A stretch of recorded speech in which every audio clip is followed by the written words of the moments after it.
Good evening, esteemed faculty and dear colleagues. Myself, Dr. Yogita Patil, welcomes you to our webinar on precision of TCI TIVA and faculty future of depth of anesthesia monitoring. As anesthesiologists, we strive for precision and safety in anesthesia for daily practice. Target controlled infusions and total intravenous anesthesia have revolutionized the way we deliver and the anesthesia care. It has improved outcomes and enhanced patient safety. Additionally, depth of anesthesia monitoring has become increasingly important in ensuring optimal anesthesia care and outcome from anesthesia. So tonight we will explore the latest advancement in TCI TIVA and depth of monitoring, featuring expert insight from Dr. Kalpana Shah and Dr. Dheeraj. The session will be moderated by Dr. Subramaniam Mahankali. So let's embark on this journey to precision anesthesia and discover how these techniques can elevate our practice. I invite President ISA Mumbai, Dr. Sona Dave, to introduce Dr. Mahankali. Over to ma'am.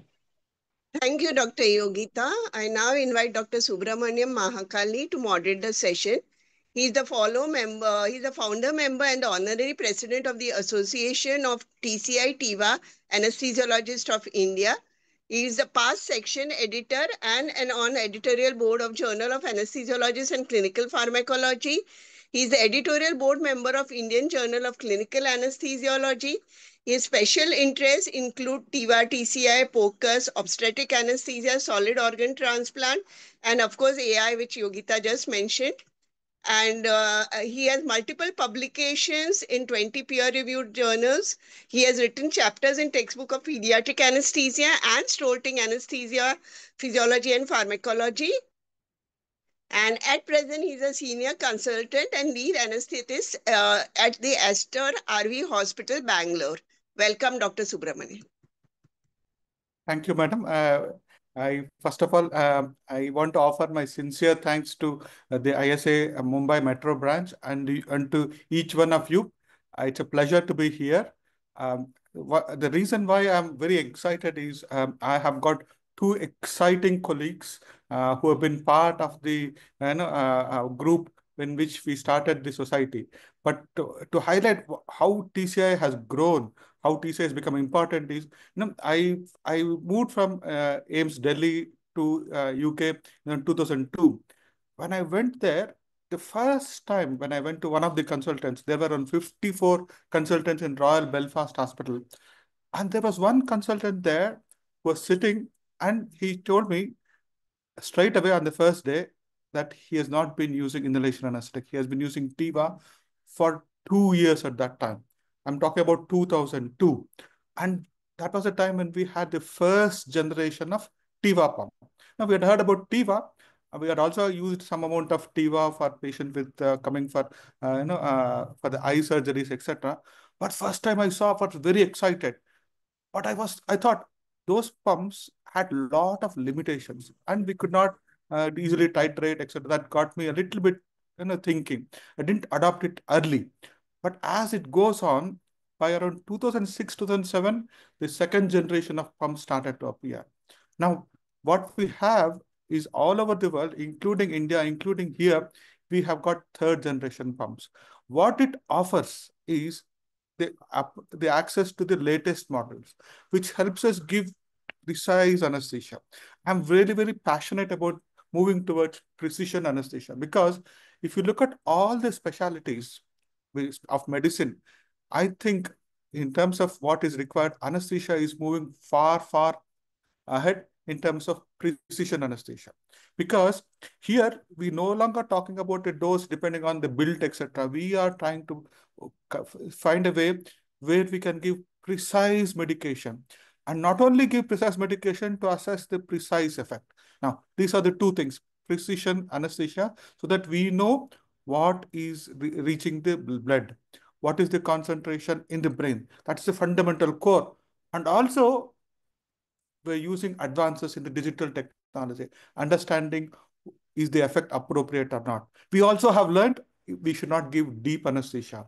We should not give light anesthesia. And to enlighten on these two topics, I invite two of my brilliant colleagues. First one is Dr. Kalpana Shah. She's an excellent colleague. She has been part of this TCI TIVA group. We have formed IOTA group. She's one of the founding members. She is practicing, as you all know, at Jeslok and British Candy. What also is very interesting is she's a passionate teacher. I'm sure you all seen her moderating the classes, etc. And I'm no, even though I'm an RCB fan, want to watch the match, but her talk is more important for me because she makes it so exciting. I'm really excited to hear from Dr. Kalpana about what all everyone needs to know about TCI TIVA and why TCI is being adopted in other specialties. Like for example, chemotherapy, they are adopting it because target controlled infusion is a unique way of giving medicines. Following that, immediately after that, we talked about not only administering what it is there, looking at the effect. We don't want to be giving too much anesthesia or too light. And to understand the basics of why we need to monitor the brain, what we monitor when we give anesthesia, what all we can monitor, and Dr. Dheeraj Masapu is an excellent colleague. So he is one of the key figures in the neuroanesthesiology. So he's a popular figure in the YouTube. He's also there on multiple platforms like Marrow, where he teaches it, and also an active member of Neurosurgical Society, Neuroanesthesia Society. And I'm really glad that these two excellent people are there to take us through the session. And I leave the floor to them, and we'll come back and take the questions at the end. So I think we'll take the questions after both the talks. And Dr. Kalpana, the stage is all yours. Thank you. Thank you, Dr. Subramaniam, for that very humbling introduction that you have given us. And I must thank Dr. Yogita and Dr. Sona Dave for giving us this opportunity to present our experiences and our knowledge about essentials of TIVA TCI. So as we move on to understanding the basic of TIVA TCI, I would like to go through my talks with certain objectives, and I would like to talk mainly about the pharmacokinetics and dynamics of propofol, make you understand the three-compartment model on which the TCI pump runs.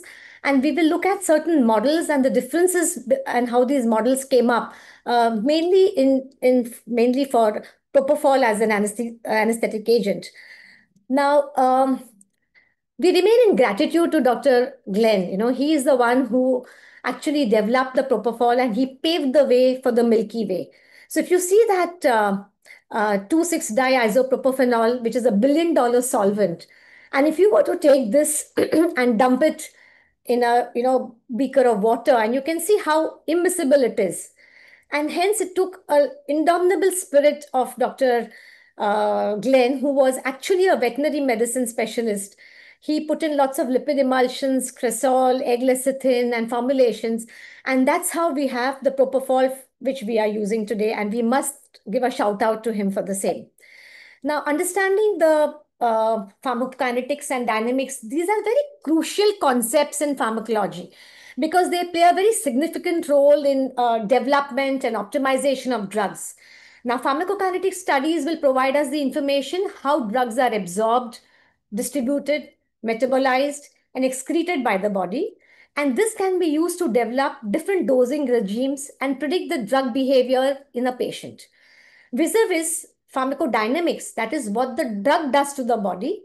So that provides us the information that how is the drug going to interact with the body by giving it therapeutic effect, and how we can exploit that so that we can get an optimized drug efficacy with minimum side effects.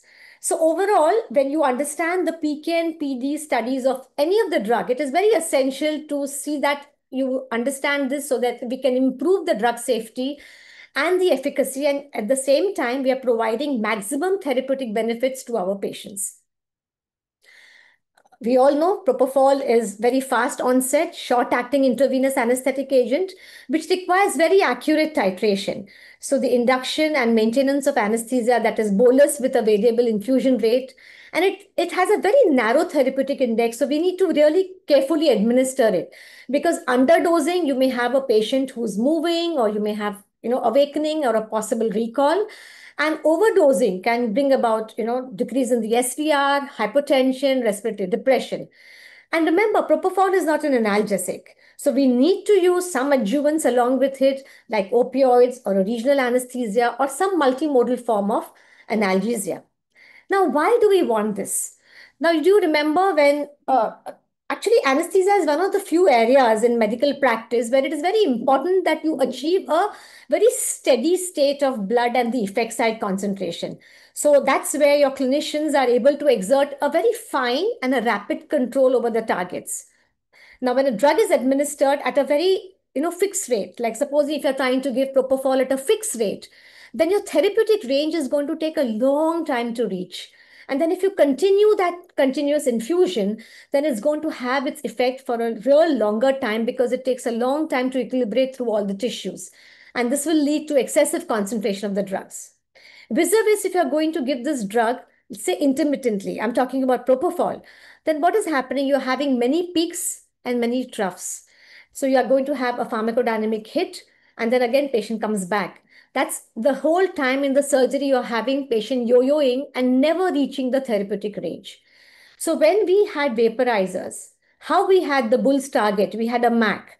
So something like a TCI is wanted where you're hitting a target concentration which is intended for that patient, for that particular surgery, for his body weight and for his height and for his gender. So the TCI pump needs a pharmacokinetic and a pharmacodynamic model. Professor Louis Scheiner from University of San Francisco in the late 1970s, he had discovered this.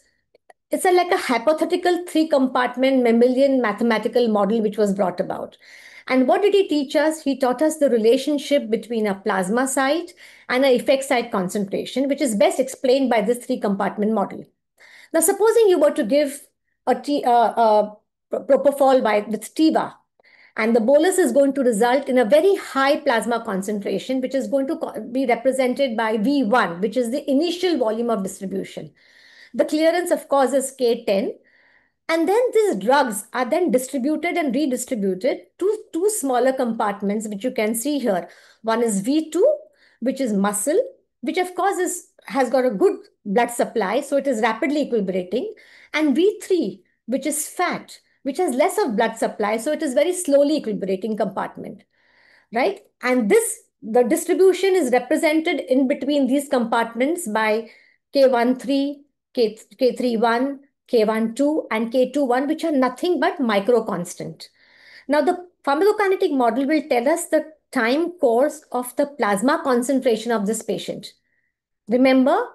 You must remember that plasma is not the site where you want your drug to be having its effect. Your drug has to have its effect in the brain, which is the effect site concentration. So the bolus propofol will take time for the effect to occur. And this time delay has to be incorporated in this pharmacokinetic model. Hence, Louis Scheiner also created a effect site concentration, which is the brain. And taking care of this, the delay between the plasma site and the effect site is represented by a micro constant called as KEO, which is the delay factor to get the onset of the clinical effects. Now, when we talk of propofol, remember propofol is lipid soluble. So it has a very high volume of distribution in V3. Now, the volume of distribution in a steady state is the sum of V1, V2, and V3. The drug is moving to and fro from the compartment is represented by this rate constant. The rate constant also shows the distribution from the plasma to the brain. Now remember, the sizes of each of this compartment, that is the intercompartment clearance, is going to depend upon the property of the drug and then their tissue binding. Hence, if this model works for propofol, it is not going to be the same for other drugs. So as an anesthesiologist embarking on your journey for TIVA TCI, it's very important and imperative that you have a good knowledge of distribution, redistribution, metabolism, clearances, to be understood by all of you when you embark on this journey. The next is a concept which we must know is context-sensitive half-time, which is nothing but the time for the plasma concentration or the effect site concentration to decrease by 50% once you have stopped your infusion. Now, if you were to look at typical context-sensitive half-time of propofol in about for an infusion which is lasting for 2 hours, it is going to be around 30 minutes. But as you continue your infusion, the context-sensitive half-time goes on increasing. Sometimes the terminal half-life can be around 1 to 3 days if you have given your infusion for a long period of time in the ICU setting. Now, vis-a-vis, if you see fentanyl, for a 2-hour surgery, the context-sensitive half-time is, say, around an hour or so. So it is going to remain in the circulation for some time. Compared to that, the new kid on the block, that is remifentanil, is a rare exception because it gets metabolized very rapidly with cholinesterases in the blood, of which we have ubiquitous supply. So here, remifentanil has the context-sensitive half-time of just less than 5 minutes. So hence, a combination of propofol with one of these soft drugs which have come into the market like remifentanil is something very good for a TIVA TCI when you have your patients coming up wide awake once the procedure is over. The next concept, which I would like to make it very clear, is about plasma targeting and effect site targeting. You all would recall the 3-compartment model which I showed you, and the plasma is the V1 and the effect site was the brain. So when you're going to target the plasma, what happens is you want the plasma concentration to reach the therapeutic level. So it will never overshoot the set target. So it's going to take time for a steady state of the plasma to reach that of the effect site. So there's going to be a slow onset and a slow offset. So what happens? Can you see the gray zone in the plasma TCI graph? That is the area where your patient is going to be awake, or patient may have some movement, because that's the time it's going to take for the patient to be under. So that is why there is a slow onset and slow offset when you're doing a plasma targeting. Vis-a-vis when you're using a effect site targeting, if you have set up your effect site targeting, your plasma concentration is going to overshoot the set effect site. Supposing I have set an effect site targeting, say at 3, the plasma will overshoot up to 9, right? So you may get a pharmacodynamic hit because of the drug, but because it overshoots very quickly, it will achieve the target concentration very fast. So it's going to have a quick onset and a quick offset. As you can see here, there is no gray zone of patient being aware or, having any movement. Again, trying to explain you the same concept. As you can see here, the effect site concentration in this graph is lagging behind the plasma site concentration. But most of our TCI system decreases this delay by raising the plasma site concentration beyond the intended effect site concentration. So what happens? The plasma concentration, the plasma site is pressurized, and hence it goes and fills the effect site concentration, and hence we are achieving the effect site target very quickly. So most of your TCI models are now using this. A quick word about KEO, which is nothing but a rate constant, where you describes the time lag between concentration in the plasma and CE, that is the concentration in the effect site. So larger the KEO, shorter is the time lag, and the patient will go under faster. Now this has been exploited by some of the, like say for a MARSH model and a modified MARSH model, how they've exploited KEO so that the patient can go under faster. I will come to it a little later. So having had understood the 3 main concepts, that is 3-compartment model, context-sensitive half-time, plasma concentration, and effect site concentration, we now have a TCI model, right, which is a computer-assisted drug infusion system, which is nothing but your syringe pump. And you aim to achieve the user target concentration, either the plasma or the effect site. And on the startup, you will select the drug, you will, and put the desired PK/PD model, you will input the weight, height, and gender of the patient. The system will implement the required infusion rate to reach and maintain the target concentration. So we have to move away from weight per kg thinking to a target concentration. And the user, that is you at the back, can then decide whether you want to increase or decrease the target concentration depending upon the clinical condition that your patient is, the co-administered drugs that you are having, and what is the stage of your surgery. You can, get the target concentration up and down. So is it, so similarly, as you can see here, you have a pump with a varying rate, which you have given as an infusion to the patient. And you have done this with the help of the pharmacokinetic model, which has been fed into your syringe pump, which is your TCI pump. And depending upon your knowledge of pharmacology and physiology, at the same time, looking at the patient's characteristics of the depth of anesthesia monitor, of the vitals, you can vary the rate at the end depending upon the patient's condition and how you want it to be done. So it's a computer control system regulating the drug delivery, giving you the desired depth of anesthesia, and target concentrations are calculated by the TCI pump. You do not need to do this. In fact, Dr. Schaefer requested, most of these groups of the like Dr. Charles Minto, Schneider, and Michael Struess to kind of a review the TCI technology. And he came up with this paper, which they found that it is like more than 30 years of research, a very mature technology. Estimated use of more than 20 million patients have received it with a risk of hardly 0%, because they found that only 1 in 7 million had some pump related issues. And hence we had many of these pumps in the market with lots of different algorithms which have come up and which have been developed. In this course of talk, it's not going to be possible for me to talk about each and every algorithm, but let me restrict myself to propofol, one of the most used drug, and the different models which are working on for propofol are, Marsh, Schneider, Kataria, Petfuser, and Eliveld, and let us see what differentiates each of them. So when we come to Marsh model, this was one of the first model which was developed, has been in practice for more than 30 years. It was Gavin Kenny and his colleagues who had brought it up, adapted from HEP's three-compartment model, and they did use a data set of more than 150 patients. But in this model, body weight was the only covariate. So there was no allometric scaling. Here, when you switch on your pump, put in that you are using the Marsh model, the only thing that it asks you is the weight of the patient. It does ask you the age because you cannot use it below 16 years of age, right? So the central compartment, that is the V1 compartment, that is the loading dose that we are giving to the patient, V1 is increases with the weight of the patient.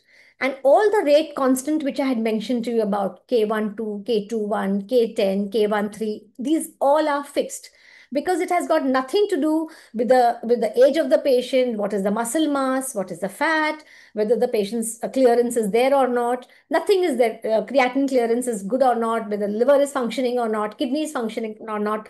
It did not look into anything. So if I were to put this model in our three-compartment model, it had a very fixed V1 compartment, which was 228 ml per kilo. Everything rest was fixed. Remember, V1 is a central volume of compartment, which was depending upon the weight. Micro constant has no covariates. So this has no effect site. And the KEO is coming actually from another study, which is a drawback of this Marsh model. And of course, as I told you, it is only weight dependent. So it is going to work very well if your patient is, young, fine patient. In a non-obese and a not too old patient, is going to work very well, right? Because what happens is remember one thing, in a very obese patient, it doesn't work because the V1 compartment doesn't proportionately increase in size as we get bigger. It doesn't happen like that. So in an obese patient is going to have a limitation in the induction dosages, right? And because the V1 increases with the weight of the patient, V1 is 228 ml per kilo. Can you imagine the amount of dose of propofol that you're giving into a patient, especially if your patient, falls in the other two group and is not a normal adult, and that's going to give you a real good pharmacodynamic hit. So that's why they always say that Marsh is harsh when you're giving it. Now, coming to which I mentioned to you about KEO. So when the HEPS model did the Marsh, they put the KEO as 0.26, which was just hypothetical number that they had taken.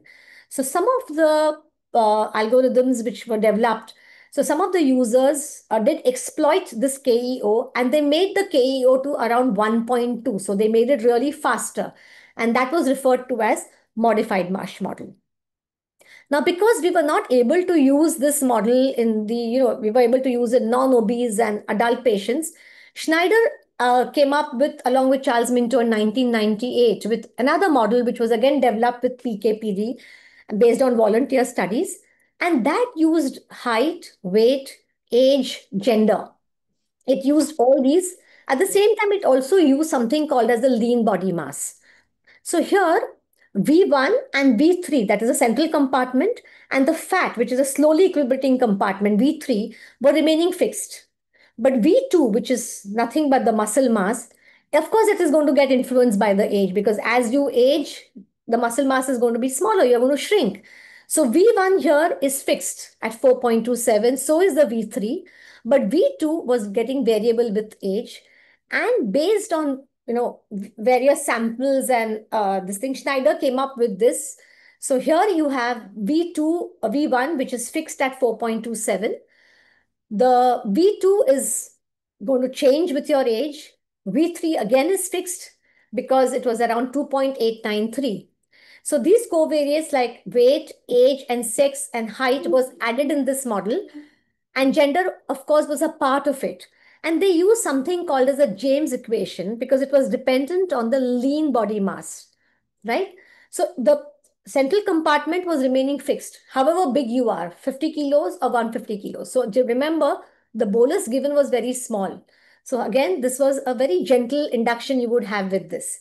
Of course, age plays a very important role. So as you get older, your muscle mass is going to decline, and so does the elimination. But there was a bit of a problem when you were using this model in obese patient. So what was happening here when we were using the lean body mass, they found out that the James equation is a quadratic function and does not work in obese patient, because what was happening is short and overweight patients, the James equations, the lean body mass started becoming negative, right? So say beyond a certain point, beyond a certain BMI, the lean body mass was not holding true. So it was limiting the maximum BMI at which you could use it. And if the lean body mass becomes negative, then what happens is your elimination becomes high. Because elimination is becoming high, you're calculating a very high dose, so a larger bolus is given. So here they found out that the James equation was limiting the BMI for 35 in females and 42 in males. So here there was another limiting factor where we could not use for a higher BMI group of patients. Now the two key TCI models which were used for pediatric anesthesia was PET-FUSER and Kataria models. Both are weight-based, but they both differ in their patient selection criteria and the pharmacokinetic assumption. The PET-FUSER model was derived from the MARSH model, and it was designed for patients from 1 to 16 years between 5 and 61 kilos. It was very safe for propofol administration in this pediatric age group of patients. The Kataria model was optimized for children from 3 to 16 years. And of course, the weight was 15 to 61 kilos. It was slightly more restrictive. It was better suited for older group of children. Now, what was the key limiting factor in pediatric? There was an absence of effect site targeting because there was no established KEO values for children. So this means we could only use weight-based and we could only use plasma site targeting in these patients, right? So because there was no KEO. So these were the two pediatric models which we had. Of course, we had a lot of challenges providing pediatric anesthesia, to make it really safe, especially for neonates and infants who have a very immature hepatic and renal system affecting the metabolism and clearance of propofol. So this would again necessitate you to give a very lower dose. And additionally, these children were very sensitive to the cardiovascular effects of propofol, particularly hypotension, because they have a very smaller blood volume. So you're required to have a very closer monitoring of hemodynamic parameters so that the patients would remain stable. So one of the key limitations of TCI in absence of validated effect site targeting was this. So immature drug metabolism, lack of effect site, and higher sensitivity to hypotension. So these factors also brought about a bit of limitations in pediatric group of patients. Well, they answered it by, the obesity problem was answered by giving us the Courtenay's model, which of course worked very well in obese patients, say 85 to 141 kilos adults, and as well as children, say from 5.2 to 11.4 kilos. And they did incorporate the slower KEO compared to that in the Schneider model so that you could discriminate the time of loss of consciousness. So this was the Courtenay's model. So if I were to sum up, you had MARSH model, plasma site targeting, working very well for non-obese and non-elderly patients. So young, nice patients, elderly ASA grade 1, grade 2, you can use MARSH model who can withstand the pharmacodynamic hit of a weight-based giving a fixed amount to the propofol according to the weight of the patient. Of course, the MARSH did not have effect site TCI. Then came in the Schneider model. Again, that was very good, but for non-obese and elderly patient. Cotinase worked very well for an obese patient. I had the Pitfiosa model for plasma site targeting for children. But what I did not have any data for neonates, for small children, and for young adolescents. So there was again a group of patients for which I did not hear. Supposing I was, a 16-year-old teenager was coming in for anesthesia. Do I have to sit there and wonder, shall I use Petfuser? Shall I use Schneider? Which model should I be using? Hence, Dr. Egan and Campbell highlighted that we need to increase the utility of TCI by giving us one model which would rule all of this. And hence, the developers got into action. We had Douglas Eleveld, Professor Michael Struis, and Laura Hannebot, who started working on this. And they collected data from all the previous studies, and they came up with a general purpose pharmacokinetic pharmacodynamic model. Now, they needed to describe the size of the patient, from a premature baby to an obese adult. We wanted a model which would work in a wide range. So here, it was neither the total body weight, nor the lean body mass, nor the ideal body weight was not going to be sufficient. So we needed to do something called as an allometric scaling according to the size of the patient. So we needed to understand the size of the patient really better.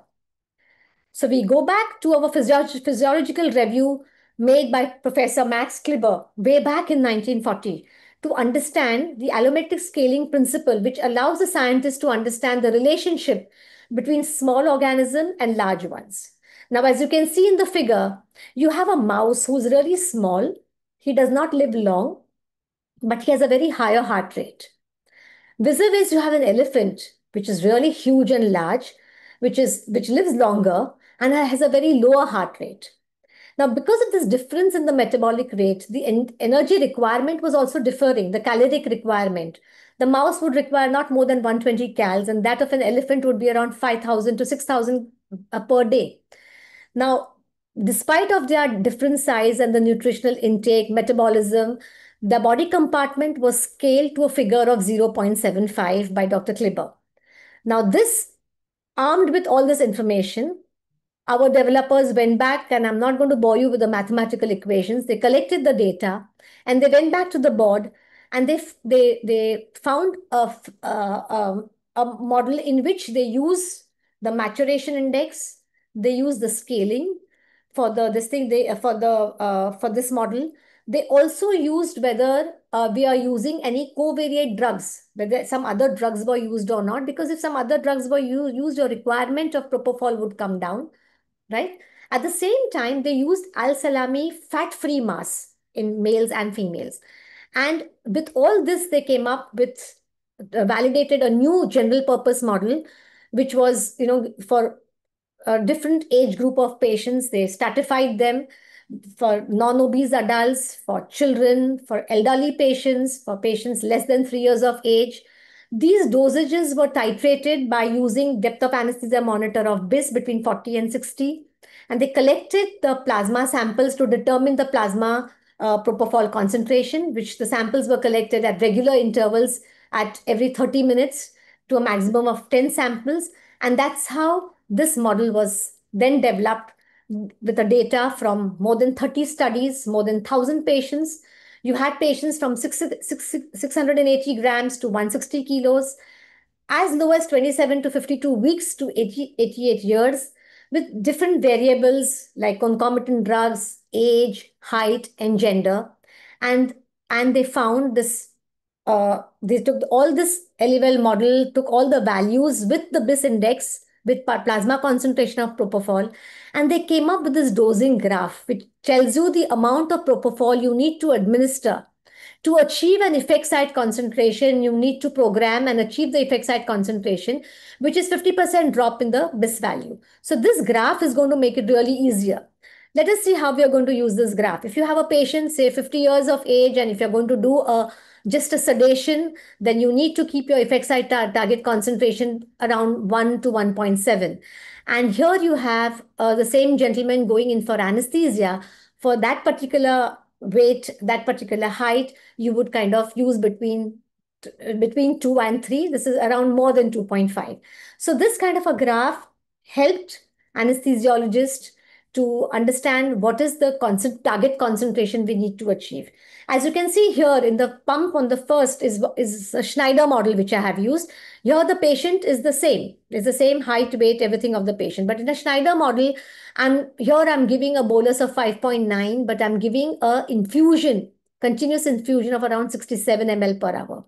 The lower one is the LAL model, where of course my bolus is a little higher, but there is no overshoot or overpressure, and my concentration as a maintenance fluid is very less. It is just 53.8. So we now have the showstopper model, which rules them all. Again, repeating it, you can use it for neonates as well as for elderly patients with high BMI, both for anesthesia and sedation. 680 grams to 160 kilos, 27 to 52 weeks to 88 years, weight, age, height, the gender of the patient, and the concomitant drugs can be put in. So this kind of simplifies your decision making. Which model to use? No, just go ahead with ALML model, one purpose model, which is now available for propofol as well as for remifentanil. It improves the patient safety and promotes the confidence in TIVA users.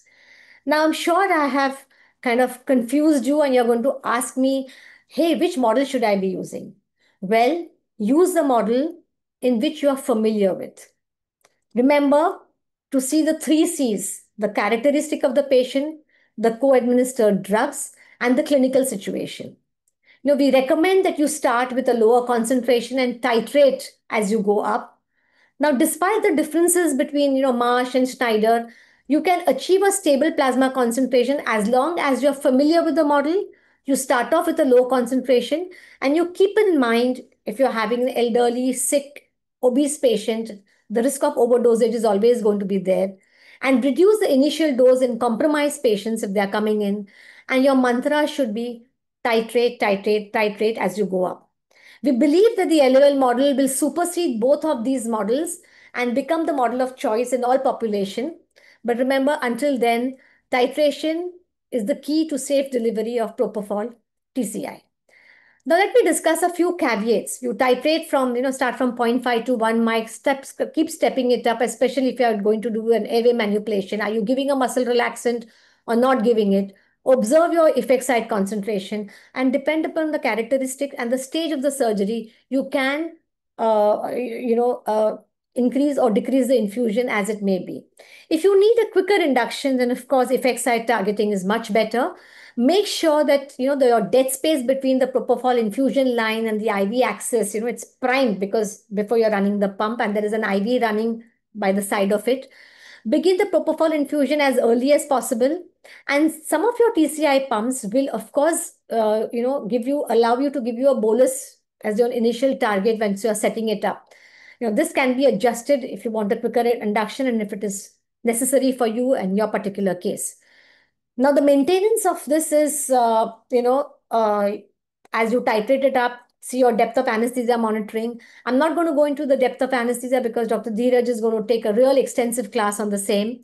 And, decide how quickly your patient is falling asleep. So we will know you can personalize the target control infusion for that individual patient. And that would be the time when at the same concentration when the patient will also wake up. So you will know the wake up concentration, you will know how much of the drug has gone.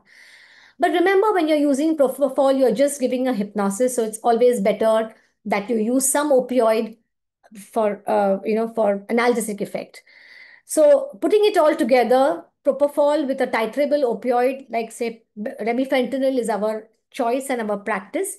We use propofol for loss of consciousness and opioids for noxious stimulus.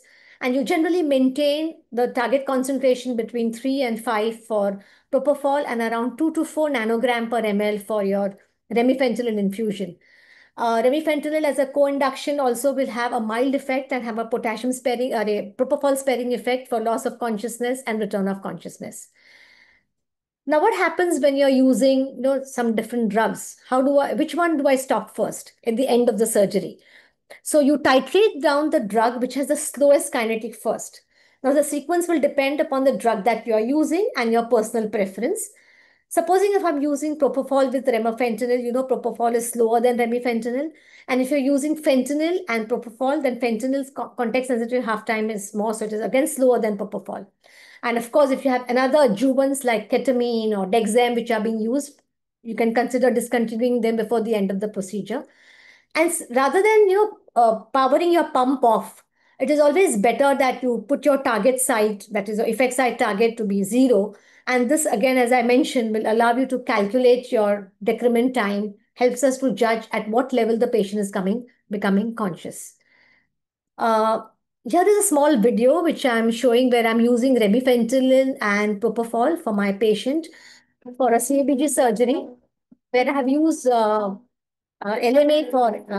as a airway device in this patient. So I use this basically and have started the patient with remifentanil and started with propofol as well, titrating it up and up down till my BIS level comes good. I'm not using any nitrous oxide or any inhalational agents. And after the patient is under and catheterization is started, I have manipulated the airway by putting a ProSeal LMA, which I like to use in our patients because I think it is more stable for throughout the procedure. I can reuse it again. My cuff pressures are very less over here, so the pressure effects are not there. After I have placed the LMA, I need a couple of checks to consider that it is in place, apart from seeing the expired tidal volumes and expired minute volumes, end-tidal CO2, auscultating the patient. And after the fixation, we do something called as a block test, where I put some jelly and on the DLT end and check for the jelly to be blocked. And once the rice tube is in place, I know that I've placed it very well because this is a coronary artery bypass grafting. I will not be able to manipulate it later. And here is my patient with remifentanil and propofol infusion without the use of any inhalational agents, which I have been doing since quite some time. And I've been very successful with the same. So friends, just to tell you that ultimately, this is a machine, AI generated, but you are the intelligent person behind it. So please do use your brains while you're doing it. When you're trying it, you may have failures, but it's the idea is to try because some people won't even try. And if you do not have your, TIVA TCI pumps, the best way would be to start with TIVA Trainer. These apps are freely available and you can start using them and they will tell you, at bit stage, once you put in your patient data the same way, and you will tell you what is the dose you should be giving it, and you can use the same data in a normal infusion pump. So that can be good for beginners. If you're starting off without a pump, you can use the manual infusion for the same. All these apps are freely available: iTiva, Serious Anesthesia, TIVA Trainer. So my take-home message is it's a result of more than 40 years of research. It's a very common practice, mature and a safe technology, as long as you have the right drug, right dose, right route, right time, and the right patient in which you're using. You all will undergo different phases of TIVA. When it first came in, I looked like this. I said, what the hell is this? When there was a demo done and I said, well, this works. When I started using it, I was really happy. And my happiness knew no bound when my hospital bought it and I started using it. And I have been very happy using it in the last 5 years that I'm here. The fight between inhalational agents as well as IV anesthetic is going to be a perpetual one. Our aim being to leave a green earth behind. We really do not know who the winner is, but in both the fields, I think both of them have their own pros and cons, and we need to work as as responsible anesthesiologists to leave a green earth behind for the next generation to come. I need to thank my team for being very patient with me in my journey of TIVA TCI in coronary artery and cardiac surgeries. And I thank you all for a patient hearing. Thank you.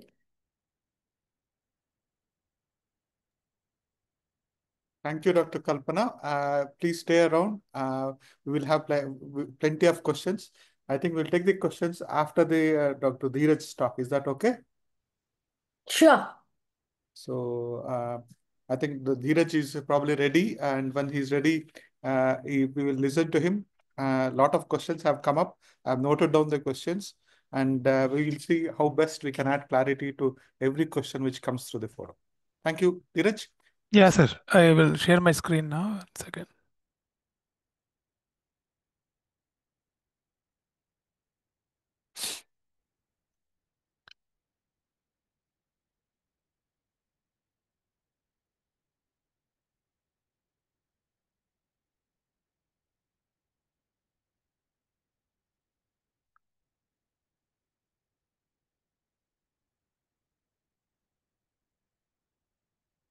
Okay.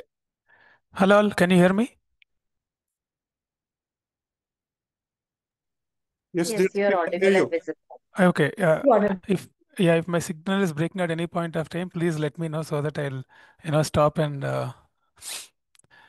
So hello all. Excellent presentation by Kalpana madam. So I am going to cover about the brain monitoring, and so in this presentation I would be covering basically what BIS monitor looks like and how we actually use it, and then how the BIS algorithm works, and why we should actually monitor the BIS.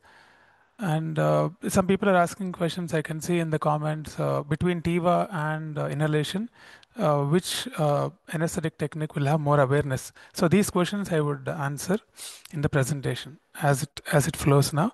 So before going into the presentation, I would like to tell you that before you understand how a BIS monitor works, you need to understand something called as first principles of brain monitoring. So any subject you want to understand, you have to go to the root levels of how actually it originates. Only then you'll understand the nuances of that particular technology. I can just tell you that 40 to 60 is the number that you have to maintain, but it is not so simple. So you have to understand something called as EEG now.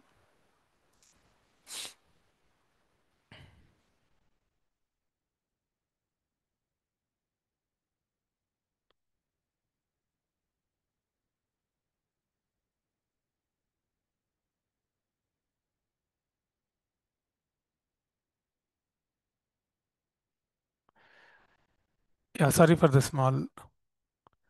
Yeah. So now basically what I would like to tell you is the EEG, what we actually record, or what BIS records from the electrodes that we place on the forehead, are nothing but the electrical activities that we record from the pyramidal cells which are present inside the brain. So the electrical activity which is produced in the pyramidal cells, the neurons, the pyramidal neurons in your brain, are actually caught by the EEG electrodes which are placed on the surface. So the EEG electrode becomes BIS when you keep on the forehead. So basically this particular electricity will cross several layers when it reaches the EEG electrode. For example, there are layers like pia matter, arachnoid matter, and dura matter. And after that, there is something called skull. And then you have scalp, and after that, a EEG electrode is there. So it has to cross through all these layers, and then EEG would be caught. So that is about how the signal actually goes up to the EEG electrode. And then you can see here, so you would have read about this neuron long back. I'll just try to brush up your knowledge a little. So what you're seeing on the screen is a neuron which will have a cell body and an axon. Okay, and there are something called dendrites on the cell body through which the neuron connects to adjacent neurons in your brain. So what happens is the EEG, what BIS catches, or EEG, what the electrodes catch, are nothing but the potentials which are generated inside the brain. So what are the different potentials which are generated inside the brain? We need to understand. There are two types of potentials which are generated inside the brain. So the first type of potential is called as an action potential. We would have read in our preparation time of exams and all that. There will be a wave like this. So action potential, resting membrane potential, and then after it crosses a threshold, then action potential will be produced, and sodium ions would go down, and repolarization, all that. So unfortunately, this action potential is very short duration, and it usually is restricted for a very small area inside the brain, so it cannot be detected by our EEG electrodes or the BIS electrodes. So then in such situation, then what is this BIS electrode catching actually from the brain? It is actually catching something called as the postsynaptic action potentials. Okay, I'll try to explain. As I told you, these cell bodies, what you're seeing here, the cell bodies, I'll try to show you with 1 second.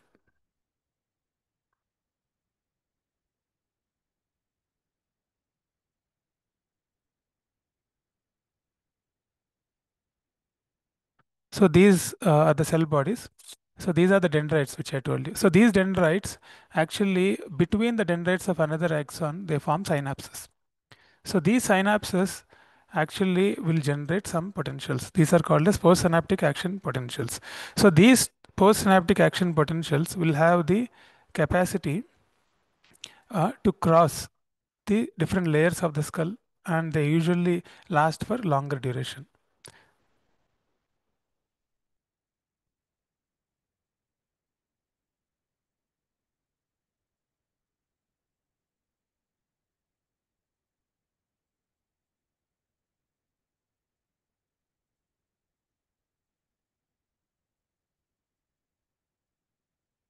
Just 1 second, some technical glitches there.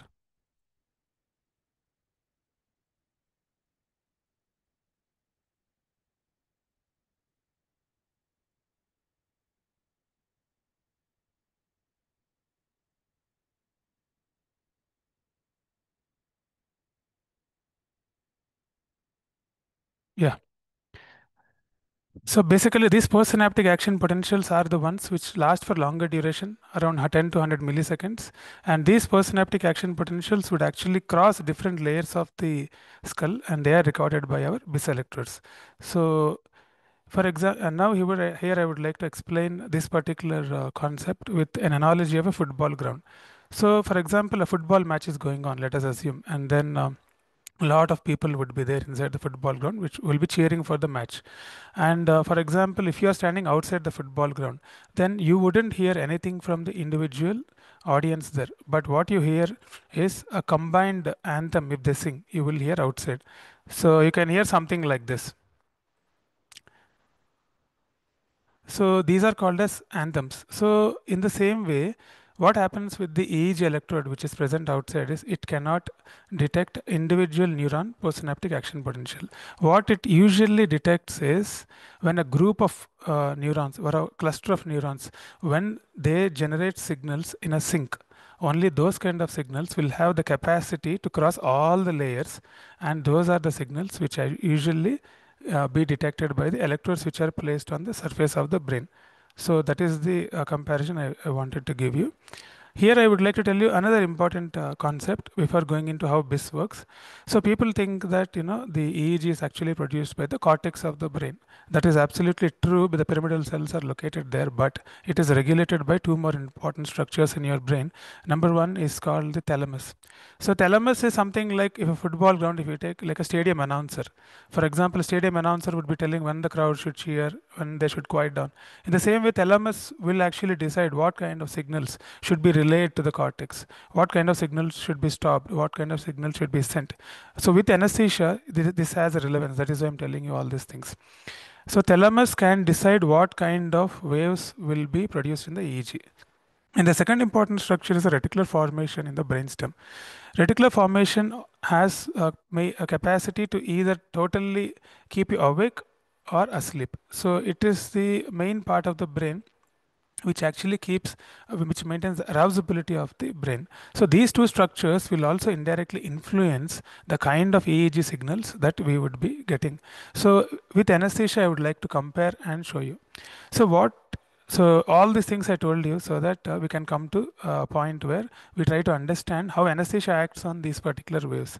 So there is something called as a fast Fourier transformation. You would have heard this name multiple times. So fast Fourier transformation is nothing but when you send a bulk of EEG, raw EEG, through fast Fourier transformation, it usually divides the waves into individual frequencies. Okay, for example, a cluster of EEG, if you send through fast Fourier transformation, it will divide into faster frequency, medium frequency, moderate frequency, slow frequency. Slow frequency we call as delta. Moderate frequency we call as theta and alpha, and the faster frequency we call as beta, and there is super fast frequency also which we call gamma. So this division is done by fast Fourier transformation. So this also has a very important role in BIS algorithm, which we will deal later.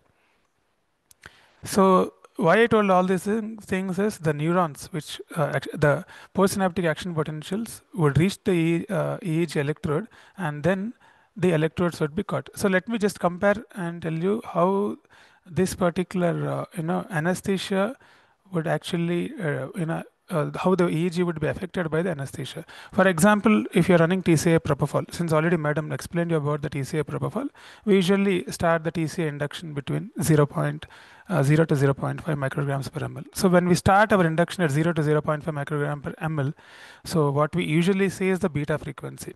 So that is the fully active frequency, because the thalamus or reticular formation are not actually inhibiting any kind of signals. They're sending every signal to the brain, and then all the neuronal activities are being detected by the electrodes. When we slowly increase the depth to 0.5 to 1.5 microgram per ml, then the thalamus will reduce the relay. So then the frequency of the EEG would slightly decrease, and it is called as an alpha frequency. Patient would be little sedated, but he would be understanding what you're telling. When you actually increase the TCI from 1.5 to 2.5, there is a further relay reduction from the thalamus and reticular formation. And then what happens is the frequency will even more decrease, and it will come to something called theta frequency. That is where moderate sedation would happen.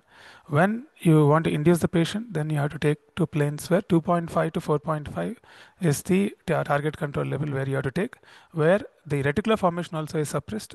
So when reticular formation is suppressed, then even thalamus also will be suppressed, and the kind of activity that you see in the EEG would be delta pattern. That is a very slow frequency pattern, and this is a surgical anesthetic plane that we target. If you further increase the TCI to 4.56, then there will be total shutdown of the reticular formation, and there will be something called burst suppression, which would be happening in the EEG. I'll show you the importance of burst suppression in the upcoming slides. So these are the different EEG patterns we see in different levels of sedation. A, B, C, D, F, you can see there. So A is awake, that is the beta frequency. It is very less in amplitude, fast in frequency. When we increase the sedation, as I told you, first paradoxical excitation would be there, a lot of spikes would be there like epilepsy. And then you'll have the sedation phase where you would see the alpha frequency. And when you increase the depth some more, you will see something called a surgical plane, where you would see a wavy pattern. So there will be alpha and delta pattern. And then you would see something called as burst suppression when you go very deep. That is the last F pattern, where the isoelectric line would be there, followed by a burst of electrical signals. That is the depth which we don't really want. We want to keep the patient in the level D and E, preferably. So D and E are the patterns that you need to target when you're actually analyzing the wave in the BIS monitor. So with this information, let us start monitoring the mind and elevate the standards. So let me tell you some of the statistics of usage of BIS in India. So in India, actually, the usage of BIS is significantly less.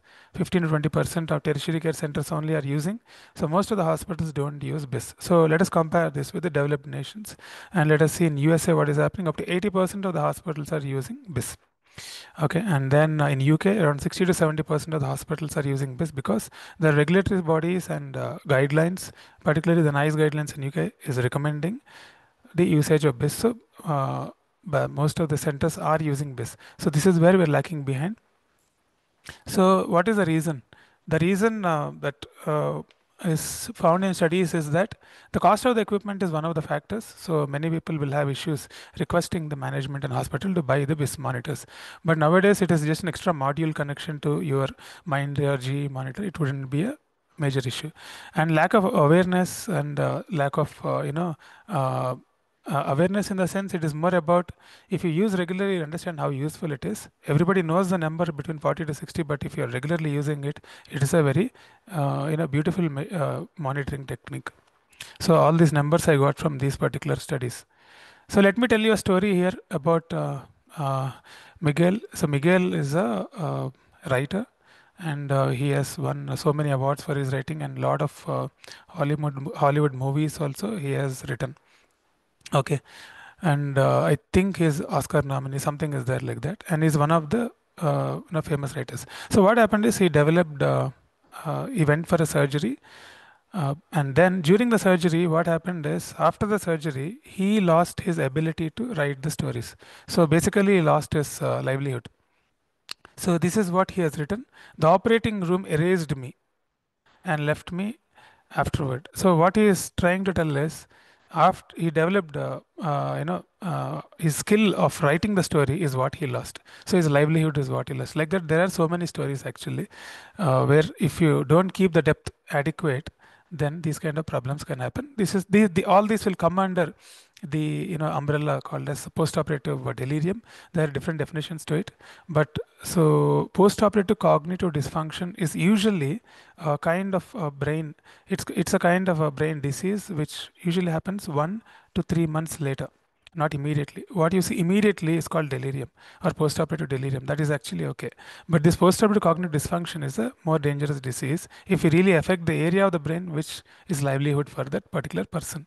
So there are several implicating factors for this, like advanced age and long duration surgery, blood loss, and all that. But birth suppression is an very important factor which can lead to this POCD. So the longer the duration of birth suppression, usually they say more than 20 to 30 minutes of birth suppression, if you keep in an older adult, there is a high likelihood that he would develop post POCD after a few months. So you can see here pre-surgery clock drawing would be normal. Okay, so if you tell 11:10 they would draw. So, but the same clock drawing post-operatively, some people wouldn't be able to do. Okay, the reason is they developed POCD. Then there are studies done and they try to identify what is the exact problem here. What they found is hippocampal volume loss is seen after general anesthesia. So the medicines that you're giving, don't think that they are very safe medicines.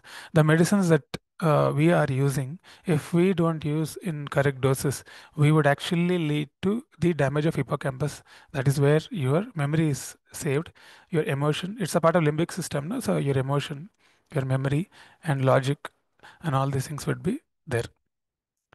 Okay, so with this introduction, let's enter the BIS monitoring. So you want to know more about the BIS, I know. So BIS is actually developed by Aspect Medical Systems, and then thousands and thousands of hours of EEG has been analyzed with fast Fourier transformation. As I told you before, fast Fourier transformation actually divides the waves into different frequencies. So the BIS algorithm, they haven't released for many years, but now they have released the algorithm, and I'll tell you how actually BIS gets the number in this presentation. Before going into the BIS algorithm, I would like to tell you 0 to 100 is a scale, and then 0 is the deepest part of anesthesia. That's a flat line. Okay, EEG, isoelectric line is what it is called. 100 is the awake state. If we connect for ourselves, it would be 100. And between 40 to 60 is the recommended range for general anesthesia. And I keep between 40 to 45 or 35 to 45 since I don't use muscle relaxants for my cases due to neuromonitoring purposes. Okay. And then let's go into algorithm. There are three main elements in the BIS algorithm. The first element, algorithm in the sense on what basis BIS gives the number is what I'm trying to tell you now. Okay, number one element it is going to consider is called as relative beta ratio. Relative beta ratio is a key indicator for anesthesia depth assessment by BIS algorithm. Normally what happens is there are two types of frequencies, okay, in beta, mid frequency beta and higher frequency beta. Okay, so relative beta ratio is the ratio between the high frequency beta to mid frequency beta. Okay, so as the anesthesia depth increases, what happens is the higher frequency beta would decrease and mid frequency beta also would decrease, but the decrease of the higher frequency beta would be more than the decrease of mid frequency, so the ratio would actually decrease. So when this monitor understands that relative beta ratio is decreasing, it will indirectly understand that depth is also increasing. So that is how it actually gets the value of that 40 to 60. This is one of the metrics. There are two more metrics which I am going to tell you now. Hope you understood. The second concept is called a sink fast slow. Okay, sink fast slow is the concept. So here what happens is there are two frequencies of EEG. One is called as a faster EEG wave, which is called as a gamma frequency. Okay, the gamma frequency is above the beta frequency, that is like above 30. So this particular gamma frequency is always coupled with the slower EEG frequency. So the coupling usually happens. So this coupling is very complex and it is mediated by cortex, thalamus and reticular formation. So this particular coupling is decoupled when you give anesthesia. So there is no more synchrony between the fast and slow. So when the machine understands that there is a desync happening between the fast and slow frequencies, then it will assume that the anesthetic depth is increasing. This is called a sync fast slow. The sync fast slow is nothing but there is a sync between fast waves and slow waves, which is present during the awakened state. And in the deeper planes of anesthesia, the sync fast slow will decrease. So even with that, the machine will understand that the patient depth is increasing. And the third important metric that it will consider is something called as a burst suppression ratio. In some of the machines, you actually see that number. So burst suppression ratio is nothing but it is a ratio between the suppressed part of the EEG. So here what you're seeing is a burst suppression pattern. There will be a flat line followed by a burst of activity. The suppressed part of EEG, if you divide with the burst, duration, the duration of suppressed EEG to duration of burst, if into 100 is the burst suppression ratio. For example, in a 60-second time frame, 30 seconds EEG is burst and 30-second EEG is in the, 30-second EEG is in the isoelectric line and 30-second EEG is in the burst. Then the ratio at 50%. So when this algorithm detects that burst suppression ratio is some 30 or 40, so burst suppression ratio would be the strong influencer of the BIS number. So the relative beta ratio and sync fast slow, it wouldn't consider at that point of time. The machine is designed in such a way that it will only consider the burst suppression ratio in getting you a number. So that is the importance of burst suppression ratio. For example, if you're seeing a BSR of 10% on your screen, then the machine's number is largely derived from the burst suppression ratio rather than the relative beta ratio and sync fast slow. If burst suppression ratio is 0, then the number is actually coming from either relative beta ratio or from the sync fast slow components of the algorithm. So this is how this algorithm is designed. And Aspect Medical System hasn't released this algorithm for many years, and later on they have released it because I don't think there is anything to lose for them. After certain years, they would have made their money maybe. Another important concept that you need to understand is called as anti-realization of alpha concept. I'll tell you this is another beautiful concept. So what happens is when a patient is awake, most of the alpha frequencies are located in the parieto-occipital area. So you are seeing here. So I will show you. So this is the, here you can see my laser pointer. These are the red color you're seeing. This is the alpha frequency. In awake state, in human brain, alpha frequencies are located in the parieto-occipital area. So when you start giving anesthesia, these alpha frequencies will shift to frontal area. Here, see, it is shift from anterior. And when you reverse the patient again, it will come back to parieto-occipital area. So this is another way of estimating depth of anesthesia. So basically, if you are putting an EEG in occipital area and frontal area, you can see the shift. We have done that in immense. You can actually see the shift of EEG happening from the occipital area to the frontal area. This is one of the ways to understand whether your patient is in adequate depth or not. Let's come to the BIS. So BIS electrode actually will have 4 components to it. So electrode, so you can see there 1, 2, 4 and 3. So basically there are 4 electrodes, right? All 4 are not recording. That is what you have to understand. So number 3 and number 4 are the only active electrodes in the BIS electrode. And BIS sensor will have only 3 and 4 are active. Number 2 is reference and number 1 is ground. So reference is, the reason reference is there is because any electrophysiological wave, you take any wave in the body, EEG to EECG to whatever, EMG, it's a potential difference between 2 points. So when you have an active electrode, you always need a reference electrode. The potential difference between these 2 points is actually seen as a wave. Got it now? So that is why you always need a reference. And then you also need a ground, because every instrument in your OT is generating electricity. Your fan, sorry, your lights, your monitors, your warmer, your even your table, which has electric connection. All these are actually producing electrical artifacts. All these are actually nullified by your ground electrode. So only if the ground electrode contact is good, you would see a proper EEG which is coming from the neurons of your brain. Otherwise, it will be contaminated by all other electrical activities. That is why number 3 and 4, you have to make sure that they are actually touching the temporal part of your brain. Some people actually keep your BIS somewhere lower side, that you are actually catching the signals from the maxillary mandible, which we don't really require. 3 and 4 are the active electrodes. They should be on the frontal and the temporal areas. So when you are placing BIS, first thing that you need to do is you have to clean the surface of the forehead, neat, with sterilium or a gauze. So make sure you rub properly, so that there is a layer of keratin on your skin, which is a poor, which don't conduct electricity. It is called a poor. It's an insulator basically. It's a poor conductor of electricity. It doesn't allow the EEG signals to cross through different layers of your, which I explained before. So you put all the it's some.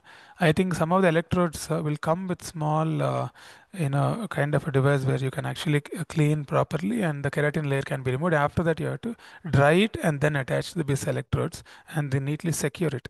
You can see on the screen. So number 1, 2, 4, and 3. So 3 and 4 are the active ones. And once you get a screen like this, don't directly jump and see the number. Before you see the number, what you need to see is something called a signal quality index. So signal quality index is how good the contact is. So there is something called as impedance. Impedance is basically you are connected an electrode, right? So that electrode, if it is in good contact with the surface, then there wouldn't be any resistance for the electric current to pass from the skin to the electrode. So if this resistance is increasing, then impedance value will increase. So up to 5 kilo ohms is what is generally acceptable. If it is crossing 5 kilo ohms, then that sensor would fail. To do that, we would do something called a sensor check. This is called as a sensor check. So when you do a cyclic check or sensor check, whatever you call it, all the 4 are ticked here. No? So I think all the 4 are passing the test of 5 kilo ohms. It is less than 5 kilo ohms. So then once the test is passed, signal quality index would automatically be above 95. So I recommend a SQI of around 90 before you interpret the number. This is one of the main metric that you have to see. So the next important metric is the EMG that you are seeing on the screen. You can see here, this is the EMG. Normal value is around 25 to 30 under anesthesia. It cannot be 0. If EMG is 0, that means patient is dead, because only dead muscle wouldn't generate EMG. Any living muscle, even under a muscle relaxant, would generate EMG. So EMG around 30 is fine. If it's crossing 45, you have a serious problem, which I'm going to tell you what later. So next important metric that you need to understand is called a spectral edge frequency. Some of the machines are also giving this metric called spectral edge frequency. It is a very simple metric. The name looks complex, that's it. So spectral edge frequency is nothing but it is a metric where 95% of the EEG frequencies are below this particular number is what it is going to tell you. For example, the image you can see, the first image, spectral edge frequency is 27. This is awake state. That means 95% of the frequencies, SCF 95 is the number, 95% of the frequencies are below the frequency of 27 in awake state. So why is this useful? I'll tell you now. And when you give anesthesia, the frequency would become slower, right? So 95% of the frequencies would fall less than 12 to 13. Here in this image, it is showing as 16. That is pretty decent. So when your spectral edge frequency 95 value is less than 12 to 13, that means your patient is in a good anesthetized plane. Okay, this is called as SCF 95. So some people, get mistaken. They will think BIS value is actually 3 times the SCF 95. That's a myth. That is not real. BIS value is actually coming from the algorithm, which is so complex, which I explained you all this time. And SCF 95 is a totally different metric that will tell you what is 95% of power lying, or 95% of frequencies are actually lying under what number. Okay, so this is about the BIS. Next, let's go to the EMG. Very interesting concept. So before you read BIS, you have to understand what EMG is. So EMG is nothing but the activity generated by the frontalis muscle, which is exactly located where you are placing your BIS sensors. So since you cannot, as I told you, every living tissue generates electric potentials. So this frontalis muscle would generate the electric potential, which will have very high frequency and it can cause artifacts in the BIS. Okay, we have to make sure that the frequency of EMG is less. How do you make sure? Keeping good plane of anesthesia, good analgesia, and good muscle relaxants. If you give all these three, then EMG will be under check, and then the BIS value, what you see is reliable. If you don't, so here you can see what is happening is BIS is measured between a frequency of 0 to 47. Between 30 to 300 is where EMG lies. So this slice of a pie, 30 to 47, is where the intersection is there. So where EMG can directly affect the value of BIS. So if patient's EMG is high, then falsely you'll see a higher BIS. That doesn't mean patient needs more sedation. That means patient either needs a muscle relaxant or analgesic. So you can see here when the EMG value is going up, red color line, the BIS value also is going up. So BIS is not only useful for maintenance, it is also useful for extubation. I extubate every patient on BIS. My hospital, every patient BIS will be there. Since I use TIVA, somebody was asking a question, no? Between TIVA and inhalation, which will have a higher awareness? I'll tell you that after some time. So see how I extubate basically is, see here I'm saying 68 number. I will not disturb the patient because that is not the plane which I want. I'll wait for another 5 minutes. Once I get 75, still I will not disturb the patient. I'll wait for another 2-3 minutes. Once I get to the plane of 80, then my time has come. I'll just call the patient's name.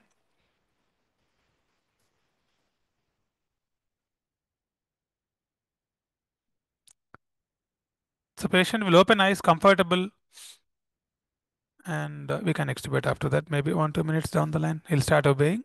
No bucking would be there in that plane. Bucking usually happens when you wake up the patient in a BIS of 60 to 70. That is a delirious plane. They will only buck. They won't understand what you're telling. In neurosurgery, a big no. Okay. Maybe in other cases you can try. So, but for that you should have some luxury of having some time for extubation, which I usually have because neurosurgeons usually understand the importance of extubations. There are certain limitations for BIS. Children, it is not validated below 6 months. Hypothermia, big no, it won't come because hypothermia will decrease the metabolism and then brain activity would get suppressed. Neurological disorders will have a very low baseline BIS to start with, so you can't monitor the depth there. This is one of my studies where I measured BIS in head injury patients, and I found that to start with itself is 46 in severe head injury. So what BIS will measure? So we cannot do. These are some of my articles where I published the artifacts of BIS during different types of neuromonitoring, like facial neuromonitoring, D-wave monitoring, and complex spine surgeries. So all these monitorings would cause artifacts in the BIS, and falsely you'll feel that BIS value is higher. You'll end up giving more dose, but these are the actual artifacts which are produced because of the monitoring. And coming to guidelines, NICE guidelines recommend BIS monitoring. So NICE guidelines are the guidelines followed by UK. And in if you're staying in UK, you have to follow NICE guidelines. If you're staying in other parts of the world, maybe even if you don't follow, nothing will happen. But in UK, if you're practicing, you have to follow. There is no option. So NICE guidelines recommend BIS monitoring. That is where their utility is around 80%, 60 to 70%, I think. So this finishes my presentation on BIS. In 5 minutes, I'll finish my talk with covering entropy because GE monitors are coming with entropy, and entropy is nothing but the algorithm of entropy tries to understand the disorder in the system. What they assumed is if the irregularity is more, entropy number would be high.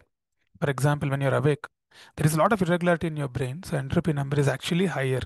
When we give anesthesia, the brain becomes calm, and then the entropy number actually comes down. That is a basic, uh, thing behind the algorithm.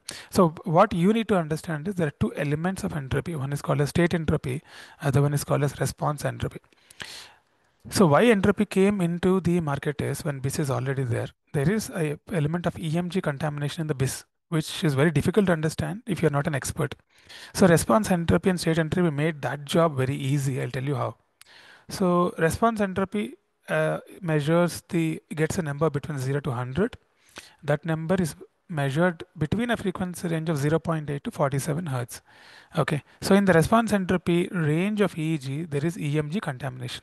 So state entropy is another number which the same machine gives, which measures the frequency range between 0.8 to 32 only. So as I told you before, EMG starts from 30. So the bottom line is in state entropy value measurement, there is no EMG contamination. So Aram, you can see the state entropy number, and then you can be pretty sure that you don't have EMG contamination, that you can titrate your anesthesia based on the state entropy number. Then if you ask me when state entropy is there, why do you require response entropy again? It's a time waste now. So why response entropy is there is what when they're making the algorithm, what they understood is, you can see here, there is some gap between state and response entropy is always higher. And this gap is changing at different phases of surgery, and then they try to analyze why that gap is changing at different phases of surgery. And what they found is the gap is largely changing based on the analgesia. The phases where patients analgesia level has come down, the gap is actually increasing. So whenever they started supplementing the patient's analgesia with opioids like fentanyl or remifentanil or morphine, the gap is actually decreasing. So now they are using it as a metric to understand if patient needs more analgesia, even though there are no anti-nociceptive index and all that, but and even Conox also gives you analgesia, but this is a simple way of understanding. Entropy also is simple. It is placed like only three, like ECG 1 to 3 you connect. Two are one is active, one is ground, one is reference. Okay. So this is how the screen looks like. Response entropy and state entropy would be there. So these are the two numbers that we get. And if you ask me which is the best monitor, Massimo's headline is what I'm liking. The reason is it is a different type of monitor. It measures something called patient state index. And in patient state index, what happens is the assessment values are slightly different. In BIS 40 to 60 the surgical plane, but in patient state index 25 to 50 the surgical plane. What you're seeing here on the screen, 25 is a okay depth when you're using patient state index, but it might be very less when you're using BIS. And the second important advantage of SEDLINE is it's a 4-channel EEG. BIS and entropy are one single channel. But 4-channel advantage is that even if one channel is not working due to resistance or increase in the impedance or the contact is not gone, the rest of the 3 channels can get you a number. So you have high probability that you get BIS throughout your surgery. This is how SEDLINE looks like. Okay. So take-home points are follow the EEG trace along with the number. Okay, if you're seeing at the number, then understand what is a good signal, and signal quality index is what you have to see before interpreting the number. In EMG values also you have to see. And entropy can help you find nociception also along with the depth. Okay, so that is about different types of neuro monitoring. And I have observership in my hospital in Astor Whitefield, Bangalore. If somebody wants to come and learn different types of neuro monitoring, you can stay with me for a few days to a week, and we'll give you a small certificate in the end. Thank you very much.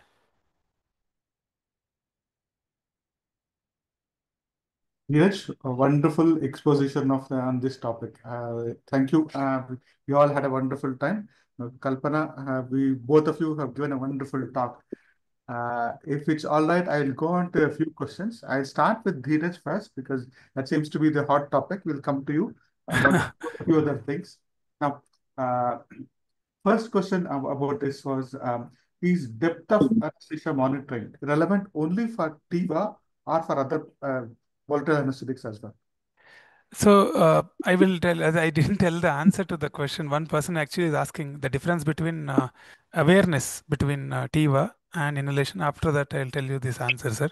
So there are so many studies done actually. There are landmark trials called Be Aware, Be Unaware, and even there is a national audit of UK 5, and it's called as an app 5 project. So all these things are there, but there are very few studies comparing directly between TIVA and inhalation, which has more awareness. But most of these studies and audits and everything have proven that awareness is slightly more in TIVA compared to inhalation. So the main reason being the usage of depth of anesthesia was not there in those cases. Because of that, the awareness was slightly higher in the TIVA group. But even there is only one study directly comparing. Even in that study, the awareness is more in the TIVA group. But most of those studies, they didn't keep depth of anesthesia as a standard, so they didn't use that. Maybe that is the reason, is what I feel. Coming to, is it mandatory or not? So when studies are clearly showing that there is increased awareness in TIVA group, I think it makes sense to monitor not only for awareness. We most of the times it is not the awareness that is the problem. It is the too much depth that we create. So when I regularly do use BIS for thousands of cases, what I understand is most of the times we create burst suppression without our knowledge. That too, when the BP slightly decreases to 90/60, even that also will contribute to the burst suppression and significant durations your patients are in burst suppression, which might lead to POCD, which we don't usually assess since it happens after 2 to 3 months. I'll just extend a little bit and go to Kalpana for a second. Now, you mentioned in your slide that depth of anesthesia monitoring is nearly 80% in the US, where TCI is not so popular. So, does it explain something about the requirement of depth of anesthesia monitoring? That is, yeah, if TCI is there, you can partly be sure, because if you keep around 3.5, 3 to 3.5, you can be pretty sure that patient is in good depth of anesthesia. But if you don't have a TCI pump, when you're running manual infusions, there is no other way other than using depth of anesthesia. That is why maybe in USA they're using it 80% is what I feel. Now, is that only for TIVA, or they are using it for volatile anesthetics as well? They are using for volatile also. Yes, that's what I wanted to come out. I think that overall 80% is not 80% of the TIVA. I think it's 80% of the general anesthetics they are using. Yeah, exactly. Correct. It is 80% of the whole anesthetics. That's right. That's what my understanding. If I may say, there is an article which is showing a head-to-head comparison between inhalational anesthetic and intravenous anesthesia in a US paper, which mentioned about the use of BIS. And it showed that how we were overusing the anesthetic agents in both the vapor group as well as this by the BIS study, and showed that the postoperative cognitive decline and the delirium was much more in the group in which the BIS was not used, whereas they could decrease it much in where the BIS was used. Kalpana, I welcome back here. Now, it was a wonderful talk. Just want to explain to all of us here, why did you move from volatile anesthetics to TIVA? What difference have you found while using TCI? Even in cardiac, which is probably the slowest specialty to adapt, you have adopted it, and you're using not just a propofol, you're using remifentanil. You probably are using dexmedetomidine in your cath labs, etc. Why? What made you change? Why? How do you find it? I think my main thing which I found was post-operative, my patients were, see, I was anyway doing a lot of fast tracking and ultra fast tracking. And when I compared head to head, when I was doing that with inhalational agents vis-a-vis that with TIVA TCI, I did find that my patients, I mean, they would wake up as if they've just gotten up from sleep. They had no post-operative nausea, vomiting.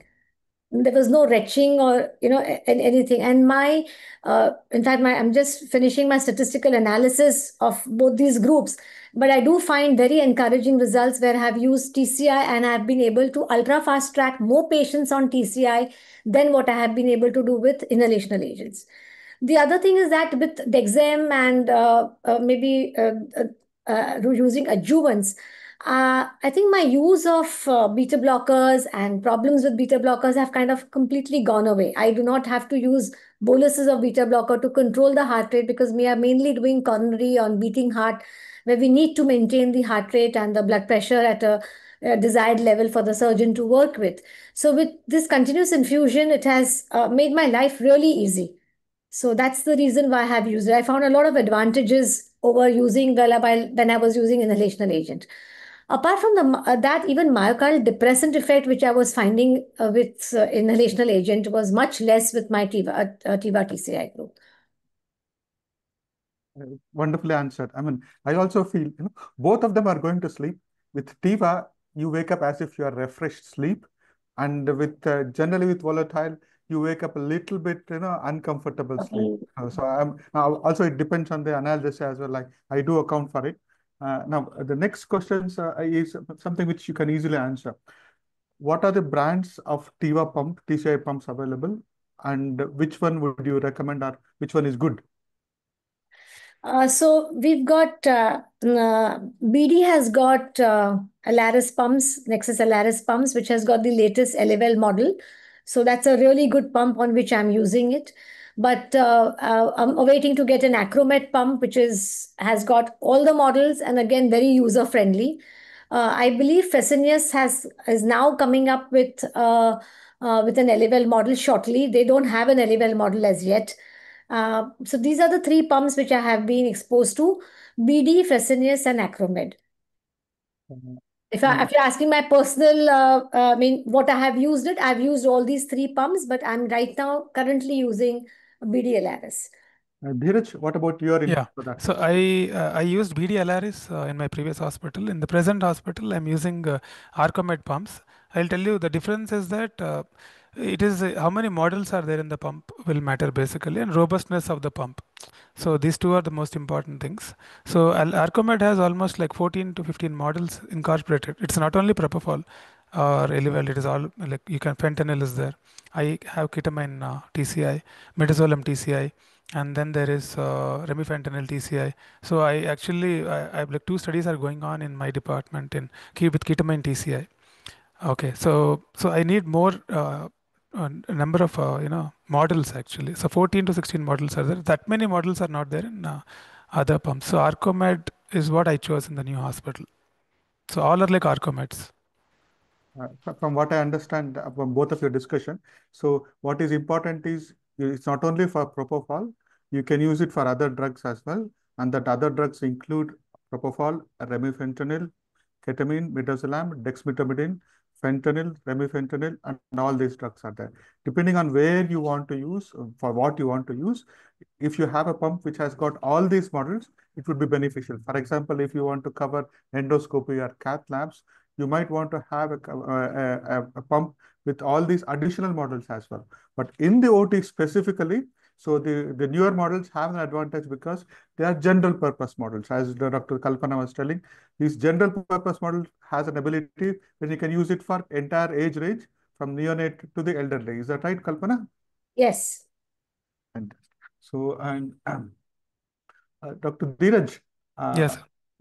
now, a lot of us used to just focus on the numbers, Yeah. on the BIS numbers. So, uh, are we moving towards a time zone wherein which all of us will be able to read, just like ECG, they read a pattern and understand the depth? Is that is possible for all of us? It is 100% possible, sir. So as I've shown you, actually I didn't focus much on the wave interpretation, which I do in my workshops usually. So the way in different depths, I've shown different types of EEG waves. The depth where you see alpha and delta, there's a wavy pattern, is what is our desired plane. So that wavy pattern, if you get, irrespective of the number, your patient is unconscious or he is in a very good depth actually. So that is the target. I don't see the number now. I'll see whether the wave is on a wavy pattern or not, because number is prone for artifacts. Number can be influenced by EMG, number can be influenced by so many other things. So looking at the wave and understanding would be very a right way of understanding. It is very much possible. You just have to see number of hours you see the EEG matters for that. So it's not just for a neuroanesthetist, for every anesthetist. If we look at the waveform, just like how we identify different ECG patterns, it is possible for us. And is there any recommendations of where we can study, where we can look at examples are there? If it's possible, can you share with the group so that we all can look at the waveforms in action? In Yeah, action. there are certain review articles, sir, Mm. where like one or two review articles are there, EEG in anesthesia and all that. So they have written in depth about what exactly whatever I spoke today, like that. So some review articles are there. I'll share to Kalpana madam. She can share to the group maybe. So Kalpana, earlier, when somebody had put a very interesting question. Now, whenever there is sudden changes in the blood loss, or blood volume, or blood pressure, uh, uh, is the compartments, does it get affected? If so, how should we manage? And how should we look into that kind of scenario? Yes. So if there's a on if say a trauma patient is coming or a patient is bleeding a lot on table, you need to decrease your target concentration because your V1 compartment is going to go down, especially if you're using an LVL model as well. Your V1 compartment will go down. So please see to it that you titrate yourself up, or you're having a hemorrhaging patient and you're taking up and doing it on a TIVA TCI. Do not start off with your target concentration of 2 or 2.5 or 3, which is a set target. You need to see to it that you start with a low this thing, and of course at the same time you're going to build up the volume loss which you have had. So as I mentioned, the clinical situation, the characteristic of the patient is very important when you are titrating your drugs with TIVA TCI. I think we got the answer from you. So just like if even if you're giving a volatile anesthesia, so you would not keep the same MAC concentration when you have either a sick patient or a patient with a trauma. So you will understand that the scenario has changed and you will try to try the same thing you would like us to do. Is that right? Did I get it right? Correct. So, and especially here, because the circulation are, between the central compartment and the peripheral compartments can be affected, the redistribution can be affected. So we have to be a bit more watchful. And that is where probably I personally feel, what do you think, Dr. Dheeraj? Is that the scenarios where EEG will be more useful for us? Yeah, exactly. I was about to tell that. So I usually what I do is for all the low ejection fraction cases and all that, I connect BIS first when the patient is awake, get the baseline value between 90 to 100, and then slowly start the TCI between 0.5, slowly at 0.2 increments I'll be taking, sir. So around 1.5 to 2 or somewhere, the BIS value would come to 30 to 50 somewhere. That time I'll just give relaxant. You don't have to wake up the patient also. And Dr. Kalpana, on a typical case, how do you run the infusion pump? I mean, how do you set and how do you go about? What targets you start off with and go about? So, say for an ASA grade 1 patient, and if I'm going to put in my lines in the patient and awake, because I do mainly coronary, so if I'm putting my lines under local, I would start a remifentanil infusion. Of course, I'm oxygenating the patient, and I start my remifentanil, put all my lines in that, and then I start off with my propofol, titrate it upwards, start off with 0.5, increase it to 1, go slowly up. And once I find at what concentration my patient has lost, he's lost his verbal contact, verbal command, and I'm able to ventilate the patient. And then I would like to give them a muscle relaxant and then do some airway manipulation. At that time, if I find that my vitals or my hemodynamics are going high because my patient may be a hypertensive, and has a response, sympathetic response, then maybe I would increase my target concentration, or maybe my analgesic or remifentanil component as and when required. And then once intubation and everything is done, then of course we reach on a steady state and then maintain it according to like maybe at a sternotomy, I need to give a little more. But once sternotomy is done and then we are just doing the mammaries and, doing the anastomosis, generally I maintain it at between 1 to 2. I have never gone beyond, 2.75 to, 3 was a very rare case which I have done. An Indian patient, as you all might know, that Dr. G.D. Puri had done a very good study on the Indian patients, even in coronary surgeries, and they found that Indian patients do not require more than 2.5 to 2.7 as a target concentration for propofol. So that's what I do. But when I'm using remifentanil, we must remember that it's not a very it's a drug that I would once I would stop, the patient would have wouldn't have any, will be devoid of any analgesic effect. So 20 minutes before stopping it, I would like to give some multimodal analgesia to the patient and then stop the propofol, take the patient into the intensive care, wait for an hour and see if there's no blood loss, no this thing, I would extubate my patients. Wonderful. Dheeraj, I'll get you into here. So Yeah. you have mentioned on and off there about some component of pharmacogenetics. Yeah. Now, are you aware of any studies or any gene which you are heard of or you want to share with Yeah. us? Yes, sir. There is a study which is published in Nature journal a few years ago, and Nature is one of the top journals in the world. And what they published is there is a variant there is a mutation possible in around 8 to 12% of the population. That's a significantly high number. It's called 5-HT2A gene in the body. So this particular gene is responsible for metabolism of propofol. So this 8 to 12% of people who have a minor mutation of this particular gene will metabolize propofol in a little slower way. So in these people, you might overdose them. I mean that the requirement of TCI would be less for these people.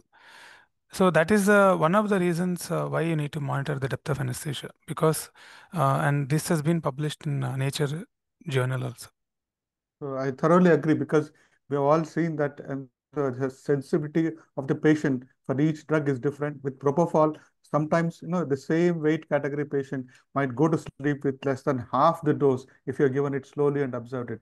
I thoroughly believe that there is some component of pharmacogenetics which makes people, especially the Asian races, a bit more sensitive to propofol. I don't know whether, but other drugs also we probably will have an answer. Uh, there are a few other questions which have come. Now, effect of muscle relaxant on BIS value. What are your thoughts, Dr.? So muscle relaxant will not have a direct relation with the EEG of the brain, but only thing is when you keep the patient in a good depth of good muscle relaxant plane, the EMG component would be nullified. So without artifacts, you get a real number. So there is a study which is done long back where they given muscle relaxants to volunteers and they found that there is a 30% drop in the BIS. But I personally don't totally agree with the results of that particular study, because in that study, what would have happened is the contamination of EMG on the BIS would have been eliminated. That is the reason they would have seen a lesser value. But directly muscle relaxant will not have a effect on BIS number. But if the BIS number is falsely elevated by the EMG, and in that patient, if you're giving muscle relaxant and decreasing the EMG component, then logically BIS value might come down, or you'll see a real value of BIS. But here again, one more element is there. I personally see that whenever the EMG is increasing, they respond to fentanyl or opioids better than muscle relaxants. When I give opioid, the EMG actually becomes calm and it will decrease in number, and I get to see the real value of BIS.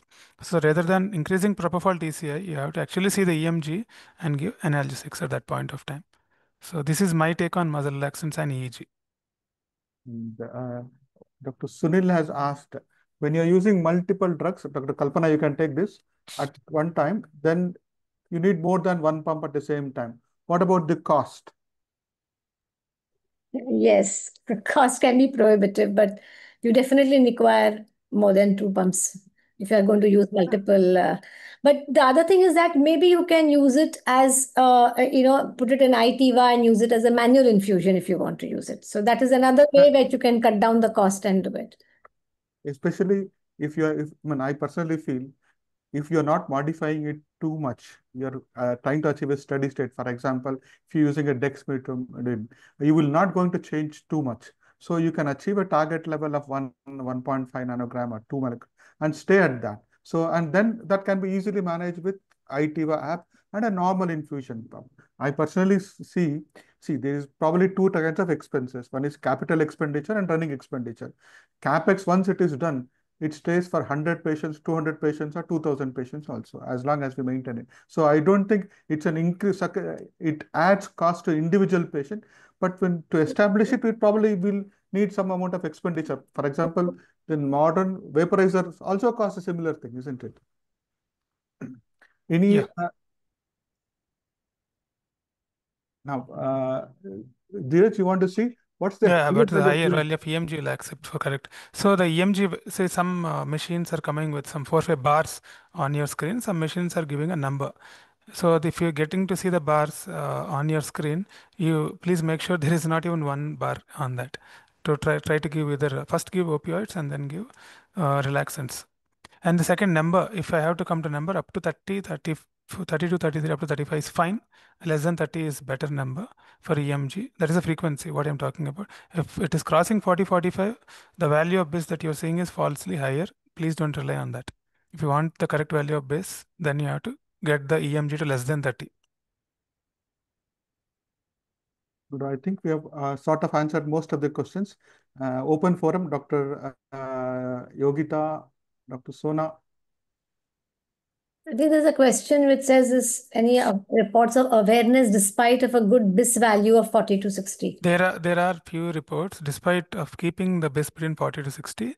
So that there is a bag recall major trial also done. So in that trial, what they found is even in the BIS group, there were some awarenesses reported. There's a and that's one of multicentric trials done long back around 2006 or 2007. So there are systematic reviews also done. Even in the BIS group, there were awarenesses. But the thing is, if you the between 40 to 60, what I feel is between 40 to 50, if you keep, you can be pretty sure that your patient is under anesthesia, because none of my patients are aware, because I regularly check Michigan awareness score the next day. Any gold standard for depth of anesthesia monitoring? I mean, the type of machine, BIS is what I use, and entropy. So gold standard, if you ask me, Massimo Sedlan is what I really loved when I used it on a demo, but it's pretty expensive. It's almost the cost of anesthesia machine. But the thing is, most of the monitors are coming with a module attachment of the BIS. If you're using Mindray, you get BIS by default. GE machines get you entropy. Like that, entropy and BIS both are pretty decent, is what I feel. BIS is what I personally use. One last question, if I may ask you. We've all seen after giving a spinal anesthesia, so patients usually get sedated. They Yeah. automatically sleep off. Their Yeah. mind sleeps off. Now, people do get worried if you relaxant is given, the BIS has dropped. Is it something like differentiation also happening? Does it have an component wherein which it can drop the BIS value, Which one? The relaxant part you're talking, the sir? relaxant part? So the relaxant part, there is a study I told you, no? So in human volunteers, they just gave relaxant, succinylcholine, and they saw the BIS value came from 100 to 70 in most of the people. So I'm not getting convinced with the study results. That's it, because maybe the 100 value of BIS, whatever EMG component is there, that part is getting decreased. But logically, neuromuscular junction when you block, the signal which is coming from the pyramidal neuron cannot get affected. One final comment from you, Dr. Kalpana, recommendation or comment from you? Uh, I mean, I would just say to the beginners who would like to try this, I think just jump into it. It's not, it's not something any very difficult to work with. Get used to the ITIVA app, and that will kind of help you to use it with your manual syringe pumps that you have till your hospital gives you a infusion pump. And maybe start off with an ASA grade 1 patient, simple cholecystectomy, simple hernias, start off with these patients rather than jumping into, ASA grade 3, grade 4. And as you move ahead, everybody will get the confidence to go ahead. And of course, members of IOTA are there to help you all out at any given time. I'm sure Dr. Subramanian will agree to that. That is true. Any of the IOTA members here, we are happy to help, and it will, you can all meet us as well, and on the workshops or in the national conference, which is being planned very soon. And I can't thank you both enough, and the ISA Mumbai Metro branch, Dr. Yogita, and all of you there. I'm really thankful to you for giving us the opportunity, for our wonderful speakers, and also for IOTA to come on platform. Thank you very much. Thank you all. Next time, I think we should have an offline meeting in Mumbai. We would like to meet you all in Mumbai. Actually, we have a state conference in October, and TCI TIVA workshop is planned, and Dr. Joseph Montero is organizing in Hinduja. So we are definitely meeting. I guess we can send you an invite if you can manage to come. So it will be a great interaction in Mumbai also, because definitely few people are regularly practicing in neuroanesthesia, especially. Yeah. So I definitely will be happy. Yes, Sona ma'am. one small basic. We do not have TCI pump, Dr. Dheeraj. So Okay, madam. give us some advice on how to use it in neuroanesthesia with manual, this thing, infusion pumps. So manual also sometimes I do, madam. So if BIS monitor is there, I can tell. Even without that, it is difficult. If you have a BIS monitor, then Manual infusion. So BIS monitor is there, no, madam.